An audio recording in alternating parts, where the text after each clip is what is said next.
Most footballers today come from humble beginnings before making it big as professionals, but this is not always the case, as there are some who came from middle to upper class families and already had wealth before they made it big as professional footballers. In this video, I will compare footballers who had little to no wealth growing up with footballers who already had a stable or more than a stable life before fame. Unlike most footballers, Piqué was born into a rich and powerful Catalonian family. His father, Gerard Piqué, is a renowned businessman, while his mother, Montserrat Bernabeu, served as the director of the Spinal Injuries Hospital in Barcelona, one of the top orthopedic hospitals in Spain. Piqué's grandfather, Amador Bernabeu, served as FC Barcelona's vice president for 23 years. By the time of Piqué's birth in 1987, he already held profound ties with the club, which deeply influenced his upbringing as he joined Barca's youth academy La Masia at the age of 10. He would, however, make his professional debut for Manchester United after joining the club in the summer of 2004 and went on to spend 4 years at United before returning to his boyhood club FC Barcelona in 2008. This return will see him enjoy massive success as he was a vital part of the Barcelona team that dominated European football in the early 2010s. After a successful football career that saw him win a World Cup title and an impressive 3 Champions League and 8 La Liga titles, Piqué retired in 2022 and transitioned into business like his parents. He founded his own sports broadcasting company, Cosmos Holding, and in 2021 he bought the broadcasting rights of the 2021 Copa America. His company also struck a 25-year, $3 billion deal with the International Tennis Federation to become a broadcasting partner of the Davis Cup. In 2022, Piqué launched a 7-a-side football league in Barcelona called the Kings League. This league features club owners primarily composed of content creators and streamers, which helped in drawing a lot of attention to the league. He is also the proud owner of the Spanish second division team FC Andorra and a majority shareholder in Spanish 5th division club Gimnàstic Manresa. Cristiano Ronaldo is undoubtedly the greatest footballing talent to come out of Portugal, and he is the perfect embodiment of grass to grace. Ronaldo's great-grandmother, Isabella, migrated to Portugal from Cape Verde in the 19th century at the tender age of 16 in search of a better life. Ronaldo was born in the slums of Madeira, Portugal, and he is the youngest of 4 siblings. His mother confessed to almost aborting him due to the family's financial situation as she struggled to take care of his older siblings. He is a child that I wanted to abort. God didn't want that to happen, and I was blessed because of that. God didn't punish me. Sometimes Ronaldo makes fun of me and says, "You didn't want me to be born, but now you see that I'm here helping all of you." Ronaldo's father, Jose Aveiro, worked 2 jobs, one as a gardener and the other as a kitman for Andorinha FC, the club where Ronaldo started his football career. His mother, Maria Dolores, on the other hand, worked as a cook and a cleaner. Growing up, Ronaldo saw his father fall into alcoholism due to the stress of working multiple jobs, and it became his biggest motivation to turn things around for his family. My father always insisted that I follow my dream. He saw that I had talent and encouraged me to play on the street and for our local team, Andorinha. He started playing football at Andorinha, where his dad worked as a kitman at the age of 7, and after a series of impressive performances, he joined Sporting Lisbon youth system at the age of 12, which forced him to leave his family in Madeira and relocate to Lisbon. However, things really took off for Ronaldo in 2003 when he impressed Alex Ferguson in a pre-season friendly where his brilliant performance handed Sporting Lisbon a 3-1 victory against Manchester United. He would go on to sign for United that summer at 18 for a £35,000 a week contract, a wage which at the time was life-changing money for him and his family. His electrifying pace and flashy stepovers quickly made him a fan favorite at Old Trafford, and he would go on to enjoy immediate success winning the FA Cup in his first season. But just as things started looking up for Ronaldo, his father's alcoholism took a toll on him and he died in 2005 at the age of 51 due to liver failure. Seeing that his father wasn't alive to see what he had gone on to achieve became a motivation to shun alcohol and commit to becoming the best version of himself.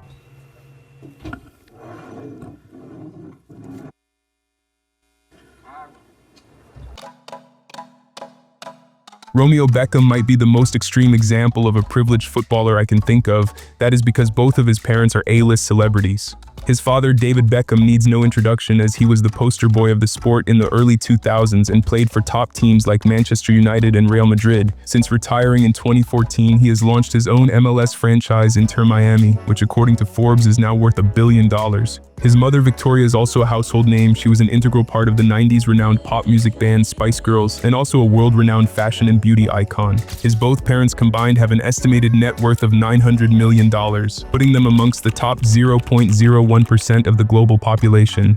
Romeo was born in Westminster, London, one of the choicest areas in the city, and grew up in his parents' $41 million Victorian mansion, which has a state-of-the-art swimming pool, indoor gym, a wine cellar, and a tennis court. At the age of 14, Romeo showed interest in football and joined Arsenal's youth academy, but after spending barely a year, he was released by the club. Upon his release, he admitted he no longer wished to become a professional footballer and ventured into tennis. He would go on to practice with three-time Grand Slam winner and world #1 tennis player at the time, Andy Murray, on the private tennis court at home. However, in 2020, to the delight of his father, Romeo expressed his desire to go back to playing football, and as a result, Beckham splashed a whopping $700,000 to convert his tennis court into a football pitch. After turning 19 in 2021, he joined Inter Miami through his father's influence, making his professional debut in a 2-2 draw against Tormenta FC while playing alongside Harvey Neville, the son of his father's Manchester United teammate Phil Neville.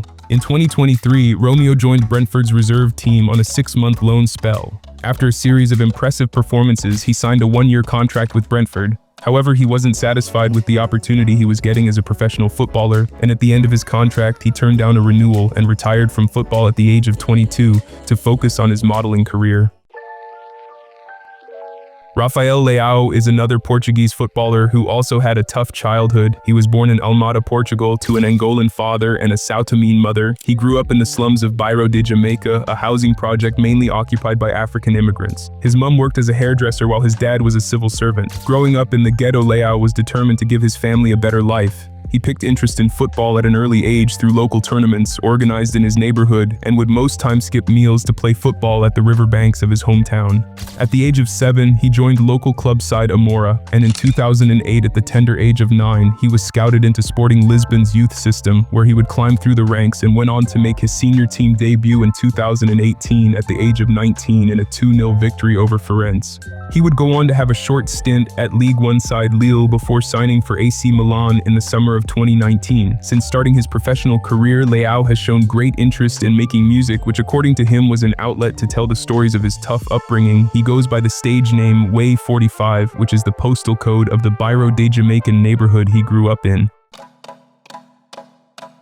Faiq Bolkiah is also another extreme example of a footballer who had a lot of privilege growing up, and he is one of the few footballers who truly play the game for passion. Faiq comes from Bruneian royalty. He is the son of Bruneian Prince Jeffrey Bolkiah, and his uncle Hassan al-Bolkiah is the Sultan of Brunei. Although Faiq might not be popular amongst football fans, he holds the record as the richest footballer of all time, with an estimated net worth of $20 billion, which makes him richer than big names like Cristiano Ronaldo, Lionel Messi, David Beckham, and the entire Premier League combined. Faiq was born in 1998 in Los Angeles but grew up in Berkshire, England, where he developed his love for football as he started playing amongst his peers in school. He began his football journey at AFC Newbury before being scouted into Southampton Academy in 2009. He would spend 4 years with the Saints before joining Chelsea's Youth Academy in 2014 after failing a trial at Arsenal. Upon the expiration of his 2-year contract at Chelsea in 2015, he signed a 3-year deal with Leicester City in hopes of first-team opportunities. However, during his time at Leicester, he never broke into the first team. He would go on to have a 1-year stint in the Portuguese league with Maritimo in 2020 before going back to Asia to sign for Thai league club Ratchaburi in the summer of 2023. Despite his immense wealth, Faiq Bolkiah has always managed to remain remarkably humble. Paul Morgan, one of his youth coaches at AFC Newbury, attested to his grounded personality. "You couldn't have come across a more normal kid. He wasn't affected by his privileged background at all." It is safe to say Faiq's football career has been underwhelming, but he has managed to represent Brunei at youth levels and even gone on to captain the Brunei national team. Marcus Rashford is a footballer who had a tough life growing up. He was born in Wythenshawe, Manchester, into a working-class family. He is the youngest of 5 siblings and was raised by his single mother Melanie, who worked multiple jobs and often skipped meals so that her children could eat. And as a kid, he had to rely on free school meals to get by. Not much is known about Rashford's father, who is reported to have struggled with substance abuse and was majorly absent during his childhood. Rashford started playing football at the age of 5 at local amateur club Fletcher Moss Rangers, where he played as a goalkeeper and looked up to former United goalkeeper Tim Howard as his idol. After impressing at Fletcher Moss with his athleticism, he went on trial at Manchester City before joining United in 2005 at the age of 7. At United, he quickly made an impression on the coaches in the youth system as he outshone players who were much older than him. However, Rashford found it difficult to attend training as his mum and his older siblings were working long hours and there was nobody to bring him to training. As a result, the youth coaches hired a personal driver to bring him to training, and by the time he was 11, he was given a schoolboy scholarship by Manchester United so that he could attend the Aston Mercy School, a school United sent their academy players for education as it was close to the Carrington training ground. Rashford would go on to repay the faith shown in him. In 2016, he scored a brace on his senior team debut in a 2-1 victory against Midtjylland in the Europa League, and 3 days later on his Premier League debut, he would announce his arrival on the big stage as he scored another brace and provided an assist in a 3-2 victory over Arsenal. Rashford never forgot his tough childhood. During the COVID-19 pandemic, he recognized that many underprivileged children would face hunger at home due to the unavailability of free school meals, the very meals that had supported him as a kid. In response, he partnered with Fair Share to distribute free meals to children who were out of school, successfully raising £20 million for charity in the process. These remarkable efforts earned him an OBE for his humanitarian contributions. Although Mbappé wasn't born into an ultra-rich family, he had a high chance of becoming a professional footballer early on. This is because both his parents were influential sporting personalities. His father, Wilfried Mbappé, worked as a coach at local club AS Bondy, while his mother, Faiza Lamari, was a professional handball player who represented France in the late 90s and early 2000s. His older half-brother, Jiré Sakambo, also played as a forward for Ligue 1 side Rennes. Mbappé was born and raised in Bondy, a suburb of Paris, and from an early age, his parents were committed to seeing him become a professional footballer in what is now termed Project Mbappé. He would start his football journey under the coaching of his father at AS Bondy, while his mother, Faiza, worked behind closed doors as his agent. He later joined his elder brother at Rennes, and after impressing in the youth system, he was admitted into Clairefontaine, France's national football school known for giving rise to French finest talents such as Thierry Henry, Nicolas Anelka, and William Gallas. By the time he became a teenager, Mbappé began touring Europe with his dad, meeting football stars like Zinedine Zidane, Cristiano Ronaldo, and Thierry Henry. He also did trials at different elite European teams like Chelsea, Bayern Munich, and Real Madrid. He would, however, sign for Monaco in 2013 at the age of 14. In the summer of 2024, Mbappé made a long-awaited dream move to Spanish giant Real Madrid. Unlike Mbappé, Sadio Mané had to fight against extreme odds to become a professional, as he was born into poverty in the village of Bambali, Senegal, where he had little to no access to basic healthcare and education. As a child, Mané saw football as a path to a better life. However, his father, who was the village imam, didn't support his dream and instead wanted him to have a good education so that he could support the family. Despite the lack of support, Mané always reminded his parents that football was the only way he could bring them out of poverty. "I told them this is the only job that will enable me to help you, and I think I have a chance to become a footballer." Mané wasn't going to allow his parent to stop him, and at the age of 15, he ran away from his village to the capital city of Dakar without the permission of his parents, where he joined the Generation Foot Football Academy, from which he was scouted by FC Metz in 2011. It was only after signing with Metz that he reached out to his mother to share the life-changing news. When he informed her that he was now in Europe, she found it difficult to believe. To convince her, he asked her to turn on the television where she could see him playing. It was at that moment, watching her son on screen, that she finally realized his dream had come true. Since becoming a professional, Mané has used his resources to better the lives of people in his community. He has gone on to build a hospital and a school in Bambali. He also pays a monthly stipend of €70 to each family. Wout Weghorst is another footballer who didn't need football to have a better life, as his rise to the top was motivated by passion and his parents' overwhelming influence. Weghorst was born into an oil and gas business empire in the Netherlands, and he is the third of 4 siblings. His parents Astrid and Frank Weghorst are the owners of the Avia Weghorst Company, a petroleum enterprise that has over 360 petrol stations across the Netherlands, and as of 2024 is considered to be worth over $1 billion.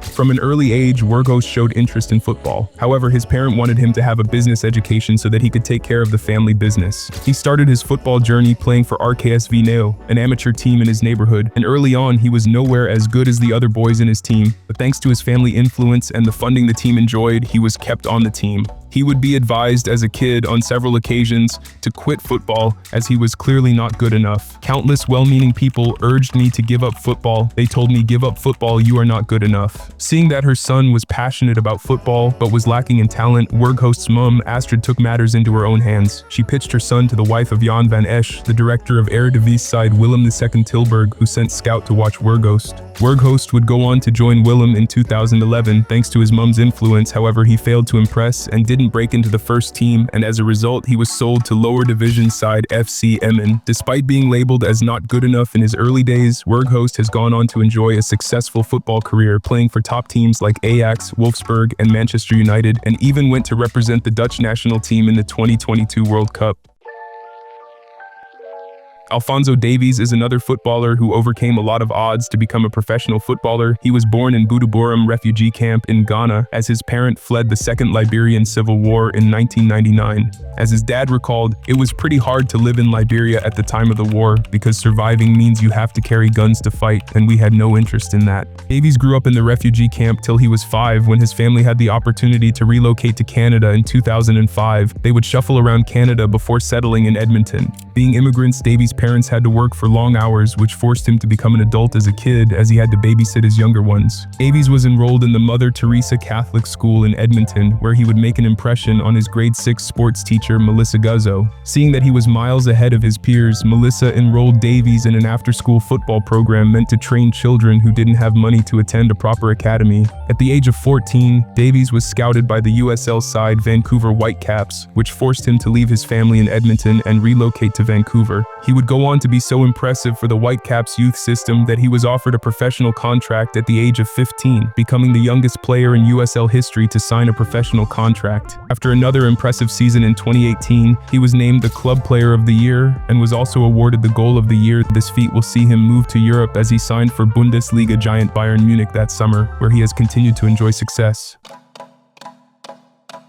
Andrea Pirlo is a footballer who is known for his class both on and off the pitch. This is partly because he was born into an upper-class Brescian family. His father Luigi founded the LJ Steel Company in Brescia in 1982, one of the most prominent metal trading companies in Italy. Pirlo was quoted saying, "I don't talk about money," which is a very privileged thing to say. As a child, Pirlo went on exotic holidays with his family. His family often spent the summer at the Tuscan seaside resort of Viareggio, and it was on these holidays while playing football on the beach with his brothers that he developed a keen interest in football. By the age of 6, Pirlo began playing organized football for local club Voluntas Brescia, where he would go to captain the team in an under-15 tournament. It didn't take long before he caught the attention of Brescia and joined their youth system when he was 12, and went on to make his Serie A debut at 16. Pirlo enjoyed a successful football career playing for both Milan clubs and was crucial for Juventus winning 4 consecutive league titles. However, the highlight of his career was winning the 2006 World Cup against France. Since his retirement, Pirlo has transitioned into coaching, and so far it is safe to say his coaching career has been underwhelming. However, he has a very successful wine connoisseur, which produces over 20,000 bottles of wine per year. Should his coaching career not turn out as planned, he always has something to fall back on.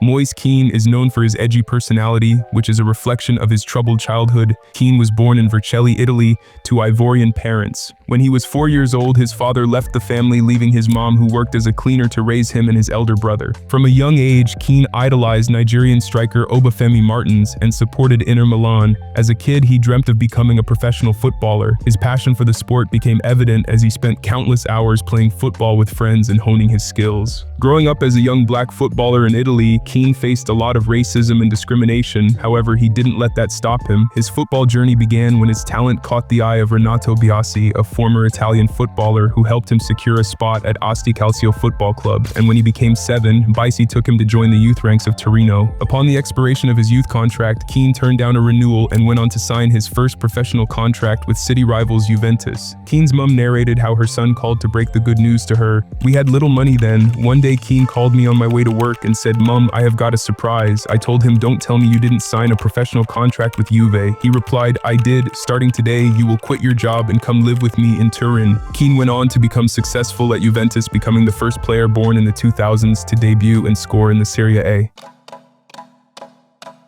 Wright-Phillips is a footballer who could have been on the other side of this list, but thanks to his adopted father, Ian Wright, he had an easy life growing up. Unlike his adopted son, Ian Wright suffered a troubled childhood. His father left when he was just 18 months old. His mum remarried when he was 5, but his stepfather was also a deadbeat who will beat and abuse him and his brother. Wright wasn't a bright kid and struggled in school, so from an early age, all he wanted to be was a professional footballer. As a young boy, he would go on trials at different clubs, but he always got rejected. At 19, he gave up on being a professional footballer and focused on playing amateur football in the Sunday League. It was at this point he met his wife Shaun Phillips, who had a son from her previous relationship. Knowing the pain of not having a father figure, Ian Wright adopted the boy and named him Wright-Phillips. In 1985, Ian Wright became the top scorer for his London Sunday League team, Tenham, a feat that saw him sign a £30-a-week contract with semi-professional club Greenwich. He would go on to impress at Greenwich, which caught the attention of London club Crystal Palace, and after a successful trial, he signed his first professional contract at 21. He went on to be very instrumental for Palace, and in 1991, at the age of 28, he signed for Arsenal for a then record transfer fee of £2.5 million. Ian Wright played an important role in mentoring his adopted son Wright-Phillips to become a professional footballer, something he never enjoyed as a kid. Wright-Phillips also began his football journey at Ian Wright's Sunday League team Tenham, and by the age of 12, he joined Nottingham Forest Youth Academy. However, after spending 5 years in the youth system, he was released by the club at 17, but these became a turning point in his career as he was picked up by Manchester City, where he would go on to make his Premier League debut. He went on to play for Chelsea, QPR, and had multiple stints in the US before retiring in 2019. Luka Modric's childhood was marked by war and social unrest. He grew up during the time of the Croatian War for Independence, a war that took the life of his grandfather and over 20,000 Croatians. His father, Stipe Modrić, was a military mechanic who worked for the Croatian military during the war, while his mother, Radojka Modrić, was a textile worker. His family lived in the village of Zaton Obrovaci, but as the war intensified, they fled to Zadar, where they lived in a refugee hotel amidst constant threat of violence. Despite the violence that was happening around him, Modrić found solace in football and played in tiny spaces he found in the hotel's parking lot. Modrić enrolled in NK Zadar's football academy at the age of 7, where he was considered too skinny to become a professional footballer. He went on trial at Croatian First Division team Hajduk Split, but he was once again rejected for being too skinny. Despite the rejection he faced as a kid, Modrić was determined to make it as a footballer. At 16, he passed a trial at Dinamo Zagreb and signed his first professional contract in 2001. Despite being frowned on as a kid for lacking the physique of a footballer, Modrić had gone on to play football at the highest level, winning 6 Champions League titles at Real Madrid and leading his country to a World Cup final, also boasting of the most prestigious individual award in football, the Ballon d'Or.